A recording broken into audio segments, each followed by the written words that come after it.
What's up, guys? Been a little bit. Happy to be back here, man. There's been a lot of moving around, transitions, things going on in my life, and I'm finally at a point where I feel like this is exactly what I should be doing. I'm doing a lot of writing. I'm going to drop my Substack in the caption below, but anyways, let's jump into it. Guys, God wants you to be vulnerable. He wants you to be vulnerable with Him. He wants you to understand that He is here with you at all times. But it is in that process of accepting the dependence upon Him that we receive the authority and the trust with Him. It is in that process that He gives us the understanding that He understands us, right? It's in that vulnerability that we choose to relieve what we can't control into His power, right? Now, as you've seen my channel grow, if you watch for a long time, you know I've been a big manifestation guy. I've learned a lot more than I've probably made videos on in that matter. The recent realization I had, very life-changing revelation was made, was that it all works, right, between manifestation and spiritual living, spiritual life with God. It all works. And the reason I say that is the realization that I had was that I could continue living the way that I was in terms of trying to do things all on my own and not having complete dependence on God. But at the end of the day, the way I was going about it and the visions I had for my life that came from that more of self-serving side, less than God-serving side, they would have had me losing the very things I cared the most about. Right? I would have had the success that I wanted, the money, the freedom to do as I please, but going about it the specific way that I wanted to go about it, and that I've driven myself to go about it for 5 to 6 years now. It has been pushing my family apart in different ways. It's been pushing me away from seeing the things I needed to see that God has been trying to show me for so long. Now, don't get me wrong, this isn't meant of a statement of regret. This process I've been through has been completely transformed. And I believe it has been God working through me the whole time. I'm a believer that God will work with you in whatever way He can, whether you accept Him, whether you are conscious or unconscious of it or not. The biggest difference maker that I've seen in whether or not His love and His grace and His goodness works for you is your level of self-accountability. It is your willingness to accept the matters that you have to make a difference in your life. The things are the way they are in your life because of some part of your doing or all part of your doing. As I told you guys before, I've struggled the whole time I've been in business, been an entrepreneur. The whole time I've been doing things more, right? I've been going and being uncomfortable. I've been doing more things. I've gotten in uncomfortable situations, ran through walls, ran through limitations, worked on limitations, you name it. I've struggled in the very things that I started after. I started after more money and more time with my then girlfriend, now my family.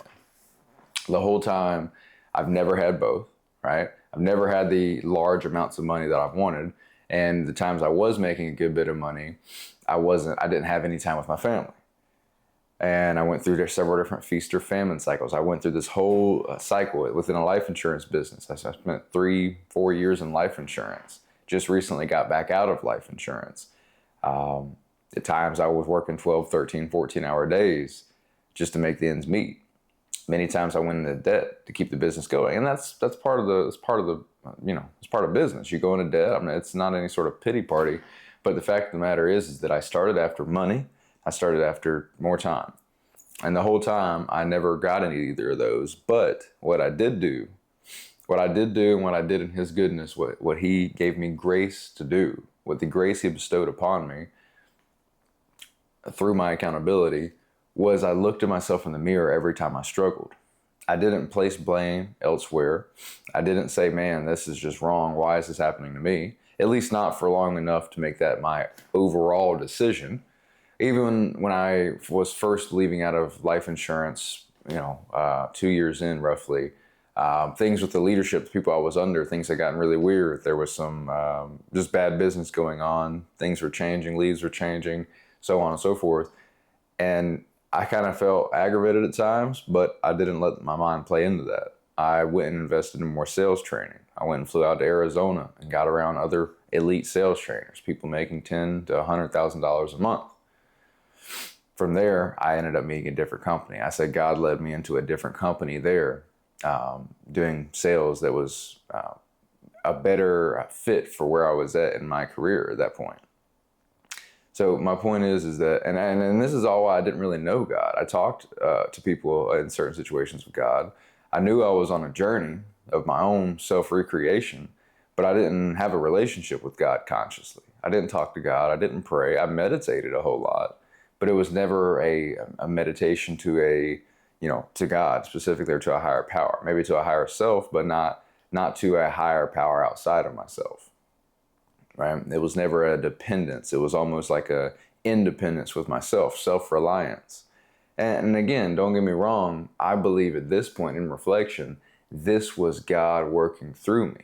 It was God working through me in the only way he could at that time. He was working around me to help me see the right things I needed to see, and he was helping me take the right accountability to make changes.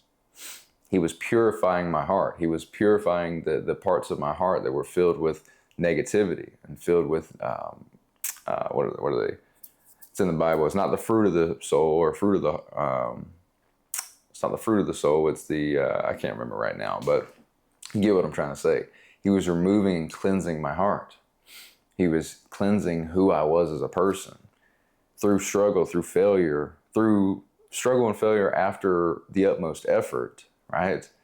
I learned to look at myself in the mirror and say, what can I do better? Through series of self-mastery, self-discipline, I was challenged over and over again. In many ways, most people would have said, oh man, this isn't for me. Why is this happening to me? God, why me? Da, da, da, da, da. And they would have fell out of the journey. But I didn't do that. So I continued to listen to God. I continued to work with myself. I continued to work with God in a way that I didn't understand. And now things have worked out in many ways. I have a completely different list of things to work on and challenges and problems in my life. I'm not saying they're all complete, by far, they're not. But what I do know is that God is always moving, and he's always moving for all of our own best interest. But we have to be the one that takes accountability. If we don't take accountability, that's when we go into the enemy's jurisdiction. We fall out of the jurisdiction of God's prayer and protection. You see, and sometimes during my journey, I did fall into that. I'm not saying that I wasn't, that didn't happen at all. It's just that I didn't let it happen for too long. There were weekends I went out and drank crazy, did stupid things, put me and my girlfriend in bad situations, and vice versa, right? There was many situations where I did fall into that, but on the overall larger side of the picture, I didn't stay there. I never stayed there. I woke up on Monday morning and got to it, even when it sucked, even when it hurt, even when it was challenging, even when I didn't know what to do. I stayed strong in my commitment. At one point, it was just to myself.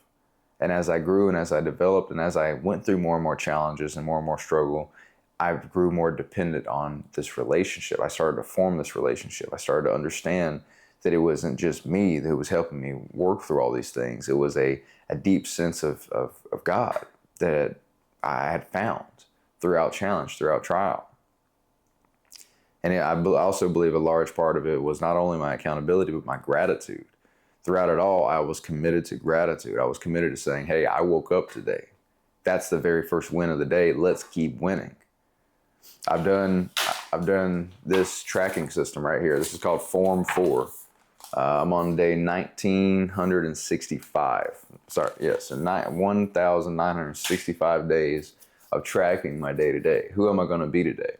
It's based off the main 4 areas of life. So on a full 4, I have to explain that to you guys another day. But my point in bringing it up is that it is about building wins all day long. It's about every win that I'm going to have throughout the day. Every time I get what I plan on getting done, that's a win. That's a win. Okay, cool. I'm a winner. I'm reinstating it to my mind, helping me fully internalize it. God wants us all to be winners, not for a greed's sake or a personal self-serving sake, not for winning's sake, but because it's the triumph that God holds. The enemy wants to hold you in defeat. The enemy wants you to feel that you can't do it. The enemy wants you to feel fear and give up. That is the mark of the devil, the mark of the enemy. And again, when we allow those sides of our mind to take control, that's where we end up in his jurisdiction in most cases. So again, the biggest idea that I wanted to bring you here today is vulnerability. What is it that's going to help you actually talk to God, understand, work with him? How are you going to be dependent with him? He wants you to be vulnerable with him so you can be dependent on him and his glory, his goodness. You can do the whole manifestation side of things, but you're almost like going against the grain, right? I mean, again, I'm a quantum physics kind of person. I believe the way we energetically align with our realities is what makes our reality. But I believe there's another layer of that is a lot of researchers do. But again, you look at quantum physics and it all aligns with ancient theology, ancient different teachings, practices, even Christianity in a lot of ways, right? And you turn the cheek of whatever it is that it says in the Bible to turn the cheek, right? Very parse phrase there, but to turn the cheek against what it is that has your attention, what it is that is coming at you. And it isn't to say that to completely, to let something steamroll you, but it's to say to ignore the negatives and the negative energetic pull that the situations in your life that you don't like have on you. Ignore them and realign with that reality that you know you're meant to go to that reality that you know God is calling you to. So again, I believe it all works, right? But it's who are you dependent on? Even in my journey recently, as of the past couple months, at times I've fallen back into that side of the tracks, the energetic side of the tracks, because my mind's been splitting the two. My mind wanted to use the energetic side of the tracks for me to be completely independent. And every time I've done that, now that I know God's love and I've seen it and I felt it and I have this relationship more consciously, anytime if I fall back on that side of the track, it hurts very quickly. If I can feel it, I don't feel as connected. Nothing has as much meaning. But when I work with God and I am dependent on him, and then I use some of the tactics, the visualizations, right? Getting my mind in the right order of everything, the breath work, the meditation. When I've used these tactics that I've used for years in his glory and his goodness, well, that's exactly where I'm meant to be. Instead of using it just for my self-serving goodness. The problem with doing it on your self-serving side of the tracks is that you can fall into the enemy's jurisdiction very quickly. You start moving from lust or greed or, whatever, the other negatives, the other deadly sins, that kind of thing. You start running from these sides of the situation, either consciously or unconsciously, right? So be vulnerable, brothers. Take the time, sit with God, talk to him, listen at times. Take the time and just breathe. It takes time, but it's worth it. And you deserve it. Let's get it.